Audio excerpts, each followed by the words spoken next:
is there anything else about your story in particular that you want people to know from either perspective, from somebody who's having suicidal thoughts or somebody, a family member who has maybe experienced something close to that? Oh boy, I could talk forever about that. I won't, but one of the biggest things for me, especially losing my sister, she was 22, I was only 25 at that time. The thing that I heard most from the outsiders and even other family members were, that was so selfish of her. What a selfish thing to do. And I want everybody to hear me loud and clear. Suicide is the opposite of selfish. And I want you to think for a moment, if you've ever struggled from depression yourself, what point you've been in to feel like lifting your head off of the pillow to take a shower is too much work. I've been there, and it's not easy to pull yourself out of a hole. And if you've ever done that, I applaud you. But when someone decides and makes that snap decision that this is the moment I'm going to end my life, that is the least selfish place you could ever be, because you have to be so low, so down, so desperate, and so lost that there's nothing selfish about it. So if you know anybody who's gone through suicide, who is a ripple effect of someone else's decision, don't put that onus on them. You know, you can't understand what they're going through. You can be a supportive ear and a friend. Yeah, that's great. So my last question, maybe the hardest, maybe not. When you look at your children, you know, they see what you're doing. I know your daughter is in a lot of your videos. She sees what you're doing and sees what you're talking about. What do you hope for them to see in your mission and what you're doing? What do you hope that they look at what you're doing and see your vision? That's an incredible question, and I'll be always honest and transparent.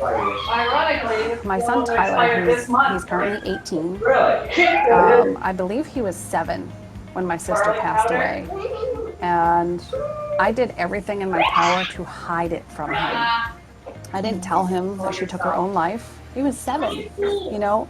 I did not let him fly to Florida for her services, and I was trying to be a very protective parent, and I hid my mission.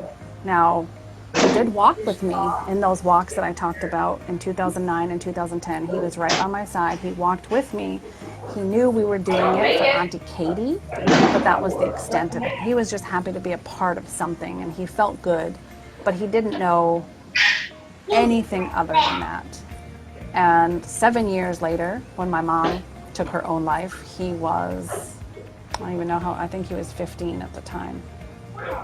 So he must have been 8 and then 15 or somewhere along there. He was here when she did it. So he was at her services. He was part of it. And I think because I tried to hide everything from him and protect him, it really did the opposite. He struggled so much with mental health issues, with mental health illness, with depression. So much so that his own life had become a hurricane. And with Adriana, granted, she wasn't alive yet. I was 8 months pregnant when my mother took her own life. So she was the gift afterwards. But she is a part of my mission now, and she is a part of my everyday life. She's a part of my videos. She hears what I say, and she is so bright, and she is so brilliant, and she's so happy and excited to be a part of that mission. So I think I did the best that I could as a mom to my son, who's now an adult, who now I can have those grown-up conversations with. And now, you know, having my daughter so close to me, I think because I lost a sister and a mom when I found out she was a girl, I was extra clingy, and there was no way I was ever going back to the corporate world or to work for someone else. I wanted to be, you know, in the network marketing arena so that I could build my own business around her, around our life, and I've done just that. So for anybody who needs to hear that, I encourage you to actually let your children be a part of whatever it is that you're going through as much as you can, because believe it or not, they understand. Kids are resilient, and they're so bright and so intuitive that they're gonna try to put the puzzle pieces together on their own. And from my experience, I would rather have them doing that with the proper knowledge instead of trying to use their imagination to fill in the missing gaps. Yeah, you and your kids have been on quite a journey together. That's amazing. We have. So if there isn't anything else you wanted to add on your story there, whenever we wrap this up, I'm going to edit the description here for anyone that watches so that they can get a direct link to your walk if they want to donate. You've talked a lot about where that money goes and what it goes to. What an incredible mission. So please, if it's in your heart, if this spoke to you, donate to Kim. She is doing amazing work. Head over to her profile and give her a follow so you can follow her journey. She mentioned her group.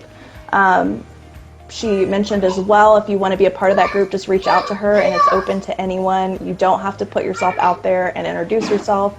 I'm also going to edit the description to I'll get that hotline number from you for the suicide prevention, and then the text number as well. That's amazing.